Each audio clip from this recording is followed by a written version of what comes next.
Hello friends, computer के fundamental में ये हमारा पार्ट 4 है। आज के इस वीडियो में मैं आपको कंप्यूटर की विशेषताओं और उसके सीमाओं यानी कि कंप्यूटर के कैरेक्टर्स और उसके लिमिटेशंस के बारे में बताऊंगा। तो इस वीडियो को लास्ट तक जरूर देखिएगा और चैनल पर नए हैं तो चैनल को सब्सक्राइब कर लीजिए, साथ ही बेल आइकन को भी प्रेस कर लीजिए। तो चलिए शुरू करते हैं। सबसे पहले मैं आपको कंप्यूटर की कैरेक्टर्स यानी कि विशेषताओं के बारे में बताऊंगा। What is characters of computer? Computer की विशेषताएं या गुण कौन से हैं? फर्स्ट, स्पीड, गति। कंप्यूटर बहुत ही तीव्र गति से कार्य करने वाला मशीन है। जहां हमें एक छोटी सी कैलकुलेशन करने में समय लगता है, वहीं कंप्यूटर कुछ ही सेकंड्स में समस्या को हल कर लेता है। यह गति उसे कंप्यूटर में लगे प्रोसेसर से मिलती है। कंप्यूटर 100 मिलियन से ज्यादा कैलकुलेशन कुछ ही सेकंड्स में सॉल्व कर लेता है। साथ ही कंप्यूटर की इस गति को माइक्रोसेकंड, नैनोसेकंड, पाइकोसेकंड में मापते हैं। सेकंड, एक्यूरेसी, शुद्धता। किसी भी कार्य को बिना गलती किए करना किसी भी मशीन के लिए एक चुनौतीपूर्ण कार्य होता है, पर यह कंप्यूटर की दूसरी सबसे बड़ी विशेषता है। कंप्यूटर कुछ ही सेकंड्स में लाखों करोड़ों कैलकुलेशन को बड़ी शुद्धता के साथ कर सकता है। साथ ही कंप्यूटर कभी भी गलती नहीं करता, क्योंकि यह हमारे द्वारा बनाए गए प्रोग्राम का पालन करता है। यदि कंप्यूटर से गलती होती भी है तो वह हमारे द्वारा की गई गलती या प्रोग्राम के गलत लॉजिक के द्वारा होती है। Third, automation, स्वचालिता। कंप्यूटर की तीसरी बड़ी विशेषता है, क्योंकि इसमें डाटा, इंस्ट्रक्शन या कंडीशन देने के बाद यह स्वचालित तरीके से कार्य करती है। उदाहरण के लिए, जब हम वो कंप्यूटर से प्रिंटर को 50 पेज प्रिंट करने के लिए कमांड देते हैं, तब वह 50 पेज प्रिंट करने के बाद ही रुकेगा। इस प्रकार के और भी कमांड्स कंप्यूटर को सॉफ्टवेयर या प्रोग्राम द्वारा मिलते हैं, जिसके बाद यह उनको पूरा करता है। Fourth, storage capacity. कंप्यूटर की चौथी विशेषता उसकी भंडारण क्षमता यानी कि स्टोरेज कैपेसिटी होती है, क्योंकि कंप्यूटर में लाखों करोड़ों की संख्या में किसी भी प्रकार का डाटा, इमेज, फोटोज स्टोर करके रख सकते हैं। साथ ही बाद में इसे जब हमें इनकी ज़रूरत होती है तब हमें इन्हें बड़ी आसानी से प्राप्त भी कर सकते हैं। फिफ्थ, वर्सटैलिटी, विविधता। कंप्यूटर की इस विशेषता के कारण यह हमारा एक अभिन्न अंग सा बन गया है, क्योंकि कंप्यूटर का यूज़ अनेक प्रकार के कार्यों को करने के लिए किया जा सकता है। कंप्यूटर जहां एक समय में किसी एग्जाम का रिजल्ट रेडी करता है, वहीं यह जटिल गणितीय कार्यों को भी करता है। साथ ही यह व्यावसायिक कार्यों के लिए भी यूज में लाया जा सकता है।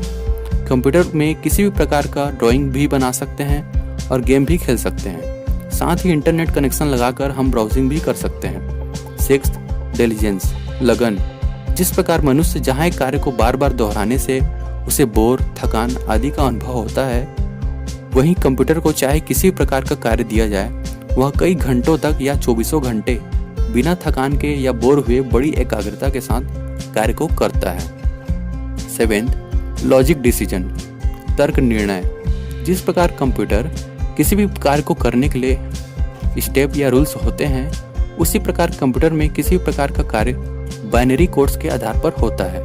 यह दिए गए डाटा को बाइनरी कोड्स के आधार पर सॉल्व करता है, पर स्वयं कोई निर्णय नहीं ले सकता।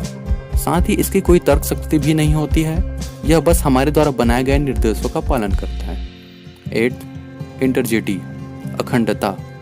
कंप्यूटर की इंटीग्रिटी अच्छी होती है, क्योंकि हम कंप्यूटर पर कोई भी कार्य करें, वह हमें उत्तर बड़ी ट्रूथ के साथ प्रोवाइड करता है, और यदि गलती होती भी है तो वह प्रोग्राम के गलत लॉजिक के कारण होती है। साथ ही इससे चीटिंग की कोई संभावना नहीं होती। 9th, सुपेरियरिटी ऑफ मैन्युफैक्चर, निर्माण की श्रेष्ठता। कंप्यूटर हार्डवेयर हार्ड मटेरियल के द्वारा बहुत ही कठिन प्रोसेस के साथ बनाए जाते हैं। इसे अन्य मशीन की तुलना में इसकी मैन्युफैक्चर को सुपेरियरिटी होती है, इसलिए इसके पार्ट्स में डिफेक्ट की संभावना काफ़ी कम होती है।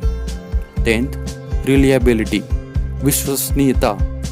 कंप्यूटर के कंपोनेंट्स या पार्ट्स इस तरह डिजाइन किए जाते हैं जिससे वे बहुत ही अधिक समय तक विश्वसनीयता से कार्य करते हैं।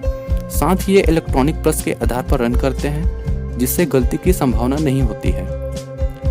तो ये तो हुए कंप्यूटर के विशेषताओं के बारे में। चलिए अब बात करते हैं कंप्यूटर की लिमिटेशंस यानी कि सीमाओं के बारे में।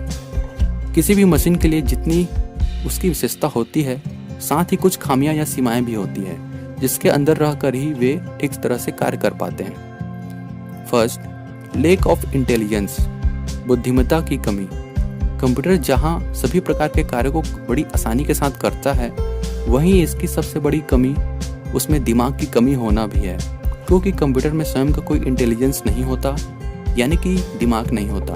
मतलब यह कुछ भी सोच समझ नहीं सकता है, यह सिर्फ यूज़र यानी कि हमारे द्वारा दिए गए निर्देशों का पालन करता है। सेकेंड, डाटा डिपेंडेंसी, सूचना पर निर्भरता।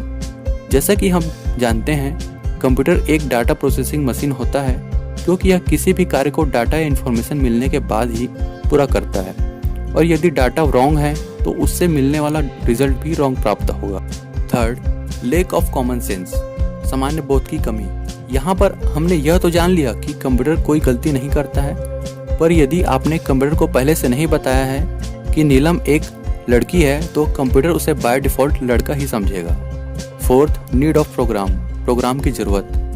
कंप्यूटर से आप किसी प्रकार का कार्य करें, पर यदि उस कार्य से संबंधित उसमें कोई प्रोग्राम या इंस्ट्रक्शंस नहीं दिए गए हैं तो वह कार्य पूरा नहीं होता है। इसलिए उसमें सभी कार्यों को आसानी से करने वाले सभी प्रोग्राम्स या इंस्ट्रक्शंस को दिया जाना जरूरी होता है। इन्हीं कमांड्स के आधार पर कंप्यूटर कार्य करता है। फिफ्थ, डिपेंडेंस ऑफ इलेक्ट्रिसिटी, विद्युत पर निर्भरता। कंप्यूटर पर कार्य करने के लिए हमें इलेक्ट्रिसिटी की भी ज़रूरत होती है, क्योंकि कंप्यूटर पूरी तरह से इलेक्ट्रिसिटी पर निर्भर होता है। बिना इलेक्ट्रिसिटी के कंप्यूटर एक डिब्बे से ज़्यादा कुछ नहीं होता है। सिक्स्थ, वायरस थ्रेट, वायरस से खतरा। कंप्यूटर पर लगातार कार्य करते रहने से वायरस का खतरा भी बना रहता है। एक बार यदि कंप्यूटर पर वायरस आ जाता है तो यह ऑपरेटिंग सिस्टम के साथ उसमें सुरक्षित फाइलों को भी नुकसान पहुंचा सकता है। Seventh, upgrade and update. Computer एक ऐसी मशीन है जिससे आप समय समय पर अपडेट और अपग्रेड करना पड़ता है। यदि इसे सही समय पर अपडेट नहीं किया जाता है तो कंप्यूटर सही तरीके से कार्य नहीं कर पाता है। तो ये रहे कंप्यूटर के विशेषताएं और सीमाओं के बारे में। नेक्स्ट वीडियो में हम बात करेंगे इनपुट आउटपुट डिवाइस के बारे में। वीडियो पसंद आया हो तो लाइक कीजिए, साथ ही चैनल पर नए हैं तो चैनल को सब्सक्राइब कर लीजिए और बेल आइकन को भी प्रेस कीजिए, ताकि आपको इस तरह की इन्फॉर्मेशन सबसे पहले मिलती रहे। Thank you.